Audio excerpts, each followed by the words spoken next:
First off, want to make sure everybody realizes this is a live session and that it is being recorded. Please remain on mute for the duration of the session. There will be, after the presentations, there will be a question and answer period at the end. If you look at the bottom of your screen, there's a chat function.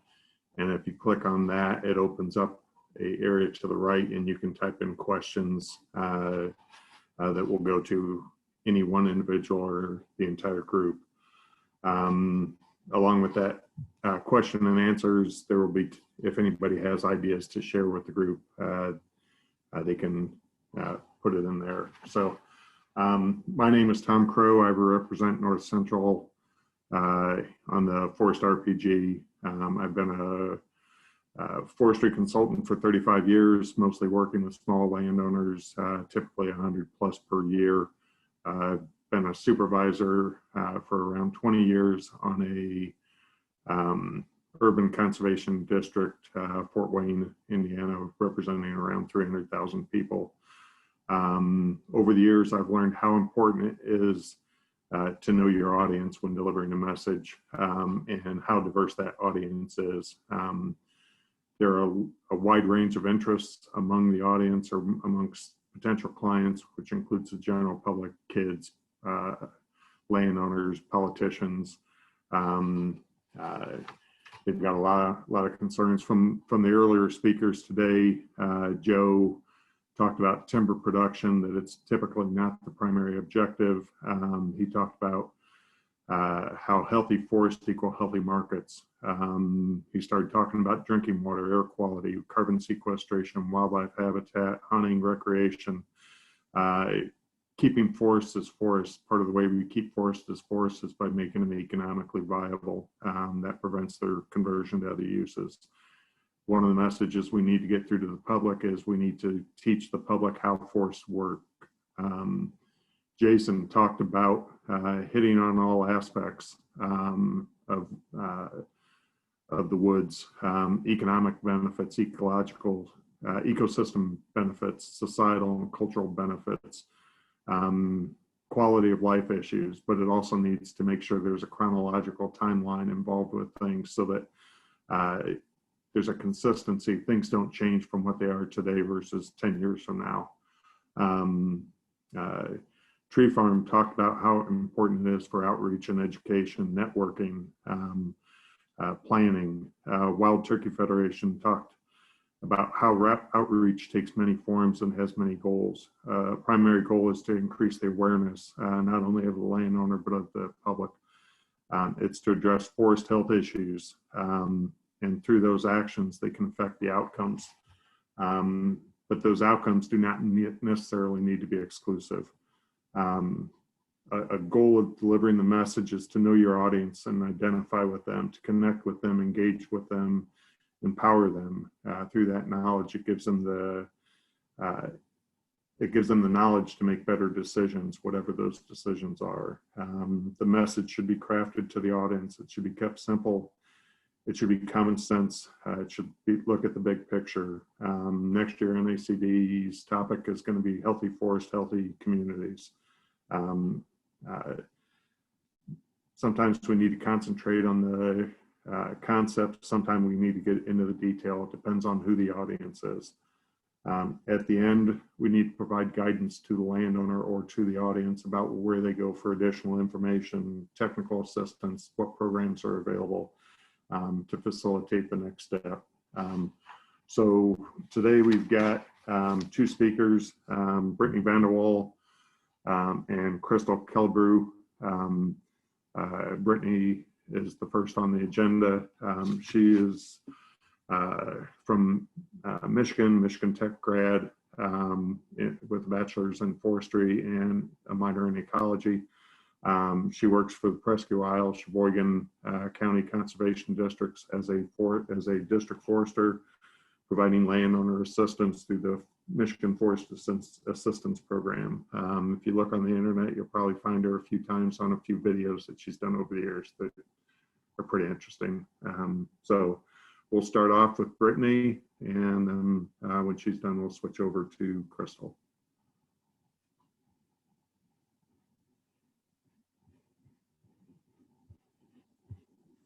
Hey everyone, thanks for tuning in.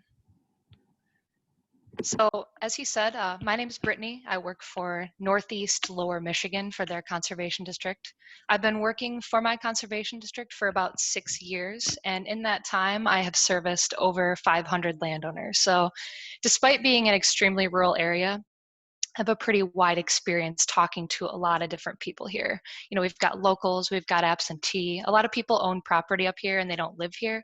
So you get a wide variety of people that show up and a wide, variety of experiences that they've had with forestry. So you never know what you're going to get when you go out in the field. Additionally, I am a certified forester with SAF, and I have a pretty wide background with our tree farm committee, working with my SAF committee. So I'd say I wear a lot of hats in my day job. He mentioned the Forestry Assistance Program. That's my employer. So there's 19 grants in the state of Michigan, and we cover 46 counties. And the key part of this is to provide non-industrial private landowners with a place to go locally, a professional forester in-house for their county that can be a free resource for any and all forestry questions. Forestry, wildlife, habitat, hunting, recreation, tree planting, you name it, we're there to answer the question. If you want to look it up and learn little bit more about the program, Forestry Assistance Program, Michigan, we have worked in this grant program for about 7-8 years in the state of Michigan, and it's funded at the state level. But what you guys are here for is how to talk to people, and I'll try to give you a little spiel on what I've done over the years. I think one important thing, Tom already mentioned, there's a lot of different people and they come from a lot of different places. And, landowners have different motivations, right? And he mentioned before that timber is usually not at the forefront of what they want. But less do they know that, timber can be a huge part of what gets them to what they want, right? Like we know timber harvesting is really good for wildlife habitat. We know that it refreshes habitats and ecology of sites so that, you can have a wider variety of animals that inhabit the site, but people don't really think of that. And we have to remember that people don't have the same background that we do. The space that we're coming from is a space that they don't maybe share in the same sort of way. And we talk these acronyms all day and these programs and timber harvests, and they don't. So it's really important to frame it in a way that people can understand. They're placing their trust in us to do a good job and to take care of their land for them and to point them in a direction.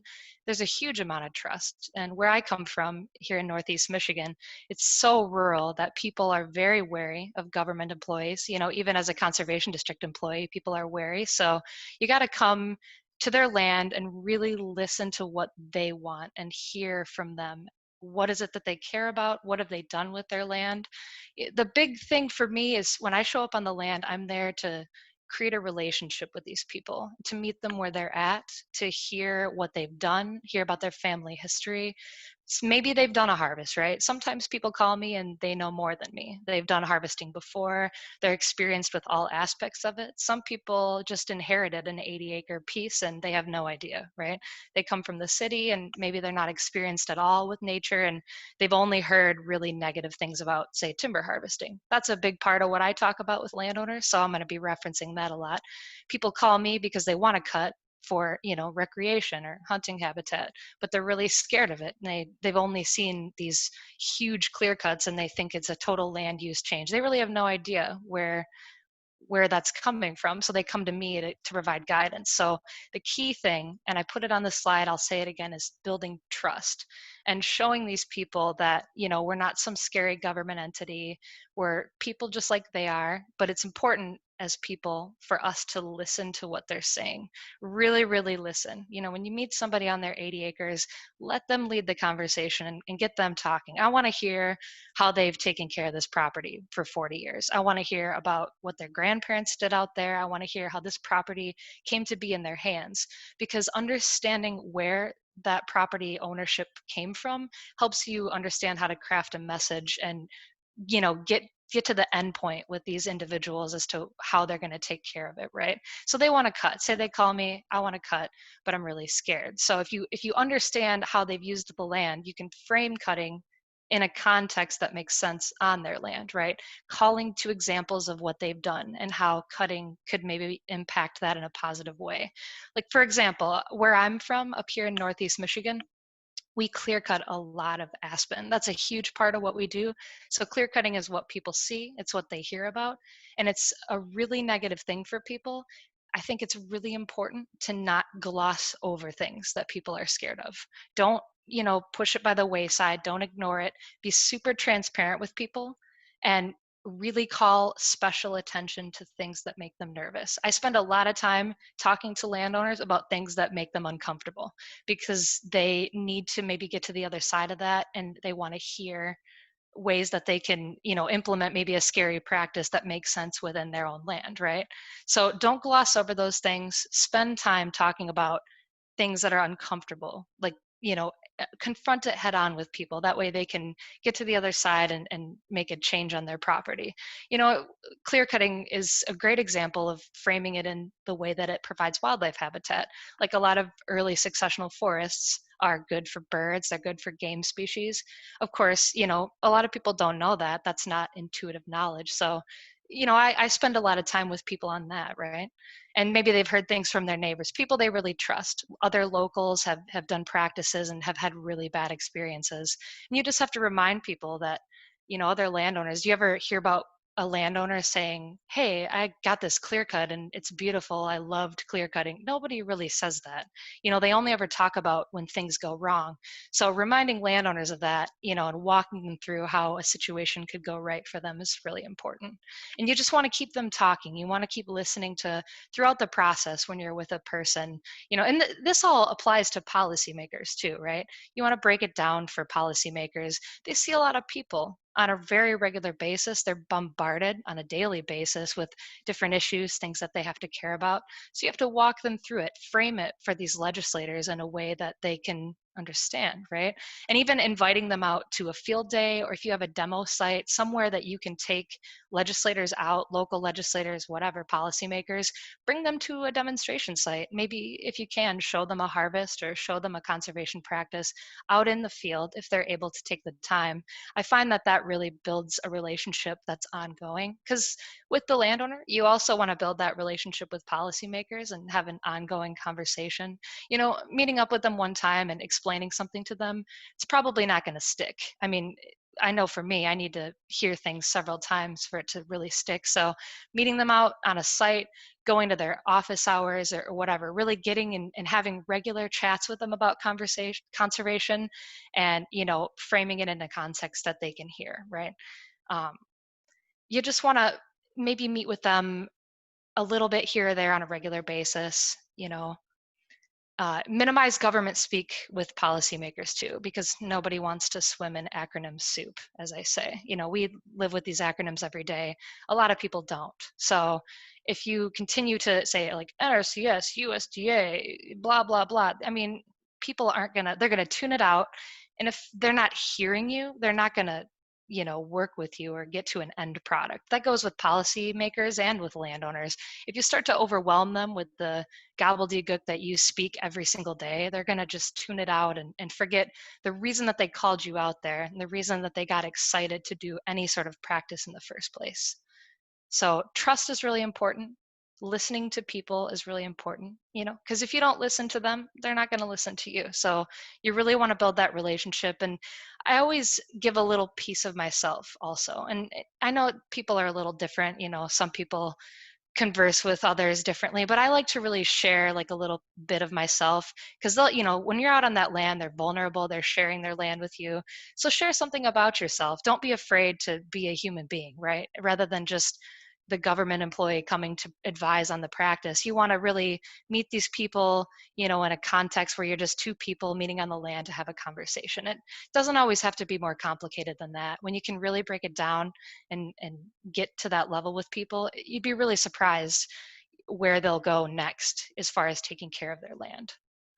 So that's really the key part of what I wanted to talk about today, is building trust and relationships. And I know that we're supposed to keep it pretty short, but here's my contact information. And after this session, I'd be happy to take any questions. If you want to shoot me an email or something too later, I'd be happy to go over these things or chat a little bit more in detail. Thanks so much.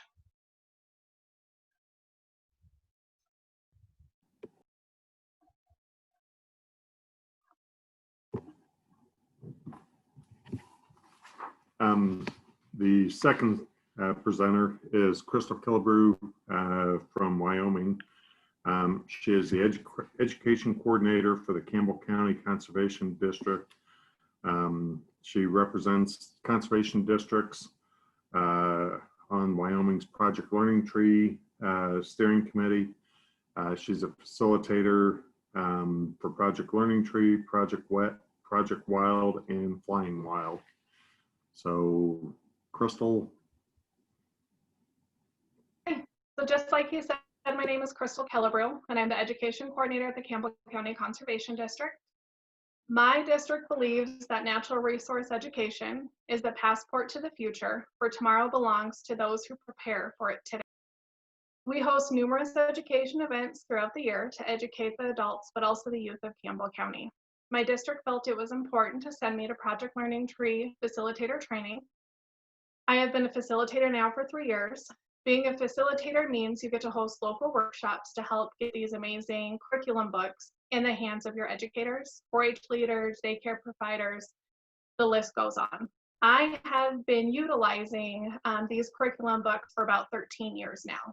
In 2018, I was invited to sit on the Wyoming Project Learning Tree Steering Committee as a Conservation District representative.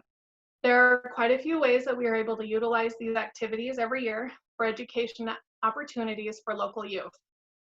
One of my favorite activities we host every year is our 4th grade seedling tree program. I'm going to walk you guys through that program a little bit because it'll help familiarize you with Project Learning Tree. So our 4th grade seedling tree program, I get a local grant to purchase seedling trees for every 4th grader in Campbell County. There are over 700 4th graders in our school district. Schools sign up to participate, and then I send teacher and parent letters to the teachers so that they can send them out to the parents, along with permission slips. We send permission slips because some students might rent or live in an apartment, so they don't have a proper place to plant a tree, and so they have to return those slips to the teacher with a yes that they get the tree. And then our order date for trees is before we know how many students are going to receive the trees. So we typically order about 75% of how many students there are that year in trees. And then our extras, we donate to the county, and then they put in windbreaks. So then the teachers sign up for a 45-minute presentation time slot where I come into the classroom and conduct an activity called Every Tree for Itself from the Project Learning Tree book. In this activity, we discuss how trees are important to us. We also discuss the things that trees need for survival, as in water, sunlight, and food. The students get to look at tree cookies and then make one of their own out of paper plates, and they get to put their life events on there, just like a tree cookie tells the story of that tree's life. The students then get to pretend to be a tree. They pick a spot in the room, stand on their tree cookie. Then I use laminated pieces of paper. They're colored. Blue is for water, yellow for sunlight, green for food. And I strategically place them around the room of where the students are standing. They then open their eyes, and whatever paper they can reach, they have to grab. I then remind them that they're trees and they have roots that grow in the ground, so they cannot move. By strategically placing them in there, the kids get to realize why they didn't survive, and that's typically because they stood really close to their friends, so they weren't able to get all the resources that they needed for survival. So it's fun to watch it click in the students' mind that, oh, we need to spread out. So then we have a second round, and they get to pick a different spot, but I then sneak in black pieces of paper. So once again, they close their eyes, I strategically place these around the room, they open their eyes, they get to pick them up, and then I explain to them the many things that could have happened to them if they received the black piece of paper. They could have been in a forest fire, they could have been cut down for firewood or lumber, they could have been infested by some sort of bug or disease, or they may needed to have been cut down to manage a forest. After the game, we talk about the importance of planting trees for windbreaks, and then I also teach them proper tree planting and how to care for their tree, and send that information home with their parents so that they're able to see the species of their tree and how to care for it. I believe this activity fits right along with the message of managing for healthy and diverse forests. There are multiple activities in the book that follow this message. My district alone is able to provide hands-on education activities for almost 4,000 students throughout the year. And we are able to reach so many students by hosting big events and partnering with the following agencies and groups. So we partner with our local cattle women, local weed and pest, 4-H wool judging team, DEQ, master gardeners, NRCS, extension office, FFA students, our local museum, FSA, Audubon Rockies, FFA alumni, our predator management board, Wyoming Game and Fish, and U.S. Forest Service. We also go into the classrooms and have a great working relationship with our principals of over 18 public schools in our district. I come to one of their meetings each year and I present to them all of our education activities that we have to offer and the ones that we already have planned. And we have such a great working relationship that they invite me to their 3-week environmental camp for every 5th grader in our school district. So I get to attend that and sample the water with them. So we have a really good working relationship, and I think that's where all this stems on. So now I'm going to share my screen with you.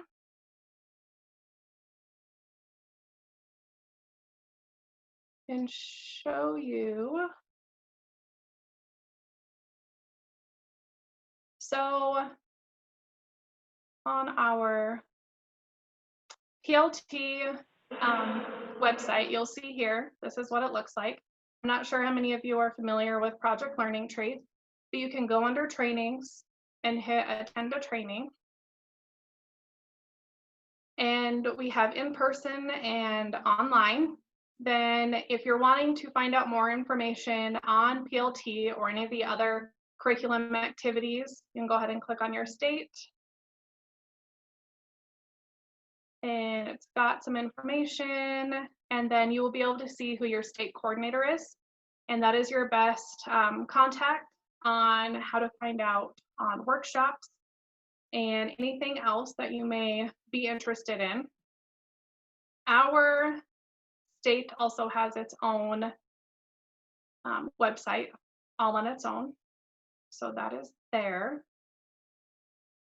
And I would also like to mention that these in-person trainings, at least in my state, and I'm sure it's with every state, they're they're fairly cheap. It maybe costs $50 to maybe $100. They try to get grants or donations to cover the curriculum material. If you attend a training in person, they usually don't focus just on, say, the PLT curriculum book. You will also, it'll be paired with either Project Wet Wild or Flying Wild. And these workshops are typically a day or two. So I would say that this is probably the most important reason why my district partners with PLT is so that we can get these materials in our community and we're able to host local to try to get these more in the school and the message across. That is it for my presentation. I want to thank the Forestry RPG group for inviting me to share with you on how our district utilizes outside education materials to enhance our education program. Please let me know if you have any questions.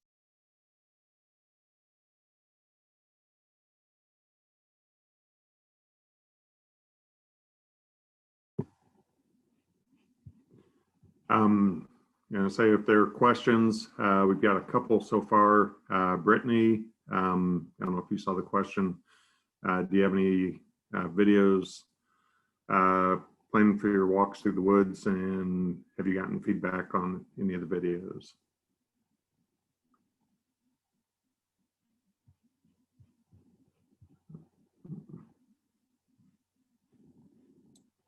Well, we're not getting audio, Brittany. That's my bad. I had my headphones muted. The video feedback was really positive, and I do have some tentative videos planned, but nothing totally final yet. Maybe the next one might be like a pest or a disease, something locally that's really causing a lot of trouble. Maybe like the fall color tour would be another cool example, but stay tuned. I'll definitely share it once I drop something else, but I'm glad you enjoyed. Thanks. I know one of the questions during the walkthrough, actually I missed ours, but was what pathogens and forest health issues are. And and then Brittany and I were kind of going back and forth on some of the property tax issues. Those are a couple teachable moments that pretty much anybody can understand. Why the property taxes are high, what pathogens or what forest health issues. Numerous times today, the topic was brought up about really forest health. It's easy to understand. It's about managing the stocking level and making sure things aren't stressed or susceptible to other pathogens. So, Crystal, there's a question. We use PLT for training and they're sponsored by conservation districts. Has COVID changed your workshops in your areas? Yes, it has. A couple of ours have been canceled throughout the state. We've also tried to move more onto an online, obviously like this type of setting. Yeah, it definitely has. And it kind of stinks because in person, I think you gain a lot more from going through these books in person. It's just so much better than online. So I would suggest if you're trying to go back and forth between doing an online training or if there's an in-person one that you can attend, I would 100% recommend doing an in-person one.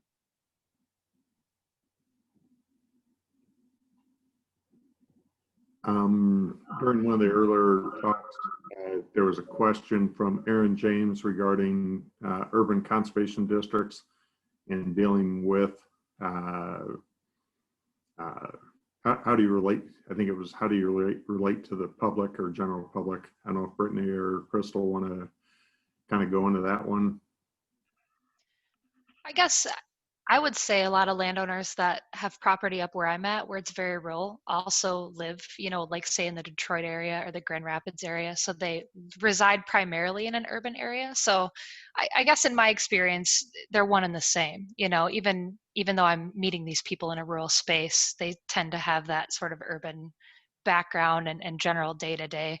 So, I mean, I would say it relates pretty similarly in my experience.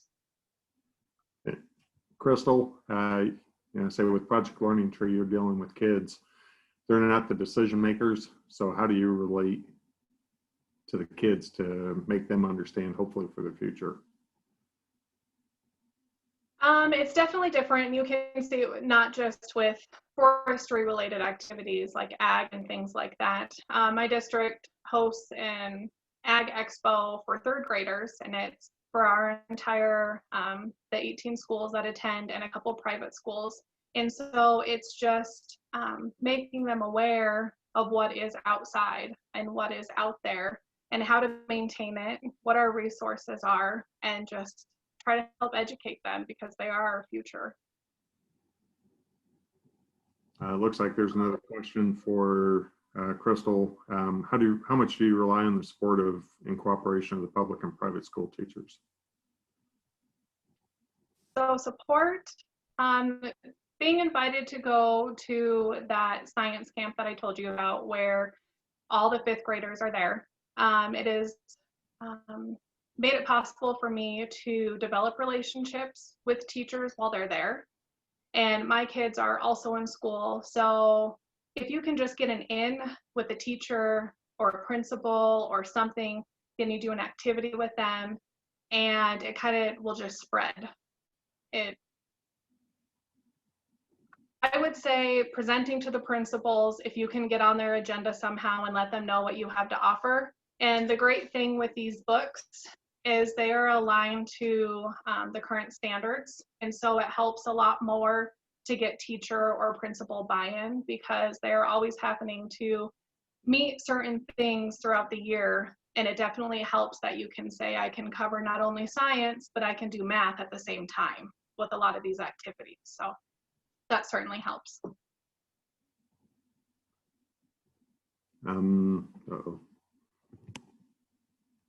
There's another question, if I can get to it.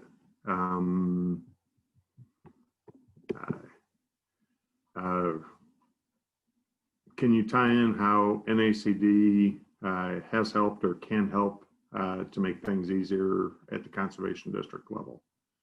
Either Brittany or Crystal.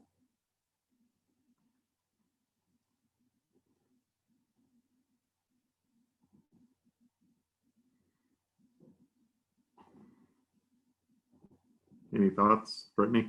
I'm kind of getting my feet wet with NACD for the first time, actually. So I'll need to kind of chew on that a little bit before I give you a real answer. Crystal, you've got to deal with Jen, so. Yeah, can we just let her talk? No, I'm just kidding. I would just say support your local districts or your state associations, and just education is key. I really think that helps a lot in not only youth but in adults also.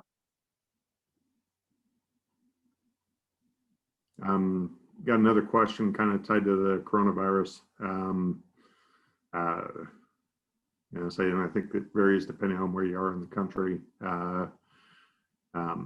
I know from my experience, we've got a field day, fourth grade field day that was canceled just recently. We've got another field day that is set for the end of August that they're hoping goes through, but I say it's a little bit tougher. I don't know if Brittany or Crystal, if you want to kind of touch on some of that, because I say it's kind of tough sometimes going out with the public right now. It is. Other than one-on-one. Yep. So that fifth grade science camp that I was talking about is actually supposed to happen at the end of August, beginning of September, and they have postponed it to May of 2021. So I'm hoping that can still continue, but our individual lessons that we take into the schools, that might be a little bit of a challenge. We might meet with the principals a little bit sooner than we typically do, just to see how they're feeling with things. And we might have to move to, an online version of some of our activities. That just might be what has to happen, because in May is when we do that fourth grade Soothing Tree program. And that's when here in Wyoming or in Gillette, no one was in school. They were doing distance learning, which I'm assuming everyone else was also. So I had 650 trees and I had no students to give them to. So we kind of tweaked it a little bit. I advertised a school tree pickup day in our parking lot, and we had, I think, around 400 and some students come through, do a drive-by, gave them their tree with their information, and then I actually sent home the activity that I typically do with them. I copied it, prepared it for every student, and gave it to the parents to utilize. So that is how we ended up doing that. Some of the teachers did take advantage of the activity and the trees. There were only 3 though that did take the material and they sent it home through the bus system to the kids, and they utilized that as an activity through their curriculum. So yeah, I think we're gonna have to get pretty flexible with the way things are going moving forward.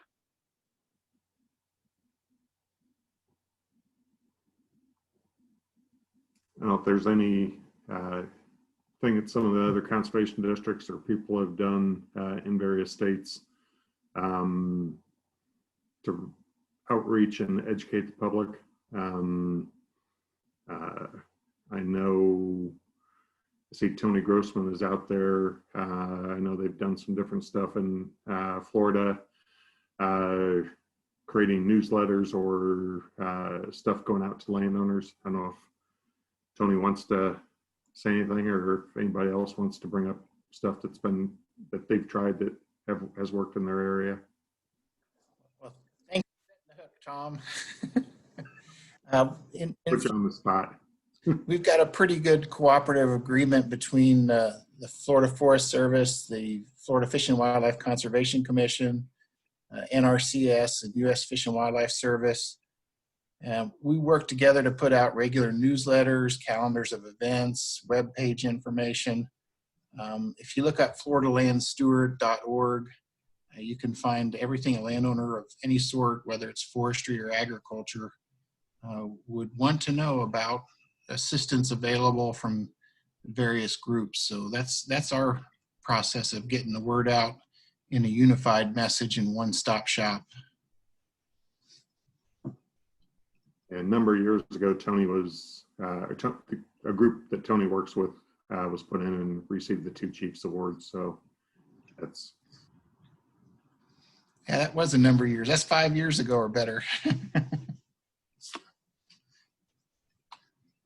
Are there others out there that have tried different things that have worked?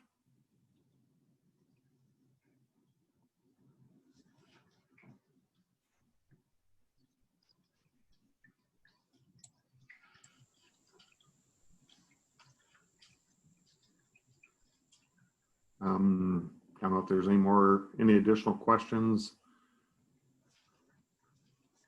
Tom, there's a question from Kelly McCarter about what mechanisms or resources they use to determine priority messages and educational themes.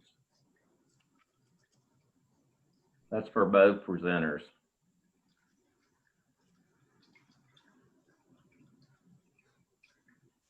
For me, like we said, those standards or the curriculum that each grade level has to meet, that is how we kind of determine what ends up getting taught. The fourth grade See Think True program, though, I think that it could fit, you could tailor it to fit a couple of different grades. It just depends on what those teachers come at us with that they need help covering. I hope that answered.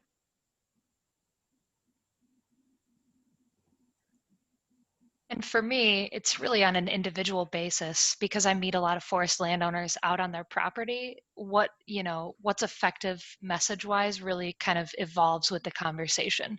As I had mentioned before, a huge part of this job is listening to what people have to say and hearing where they're coming from. So it always starts there, to see what's stressing them out. Usually that's a good place to start for me. Like, where are they the most uncomfortable or nervous, and go from there. Start with the scariest topic and go forward. Confront that head on.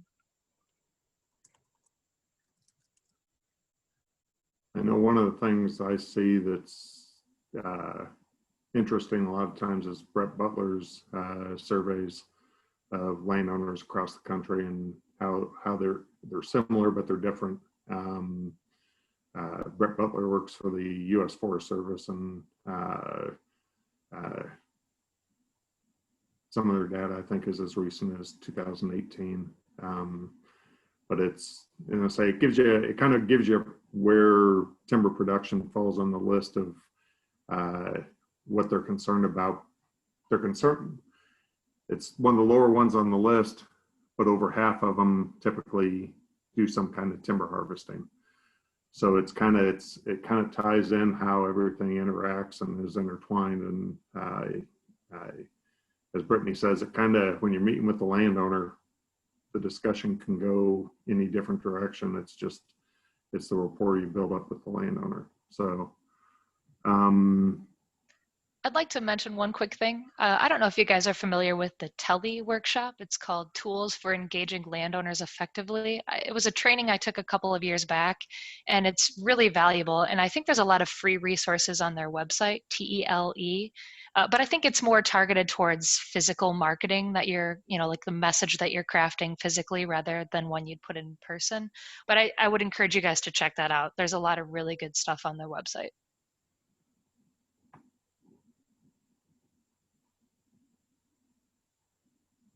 I don't know if there are any additional questions, or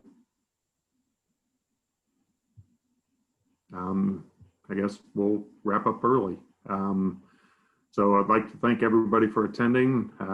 Especially like to thank Brittany and Crystal for their input and throwing Tony under the bus. But say thank you everybody. And the message is very important. We all need to be educators. We all need to be out there teaching the landowners, teaching the public, teaching the kids, because knowledge is power. And if we can't, if they don't have the adequate knowledge, their decisions generally won't be. So I'd like to thank everybody again, and I guess we'll finish up. Thank you.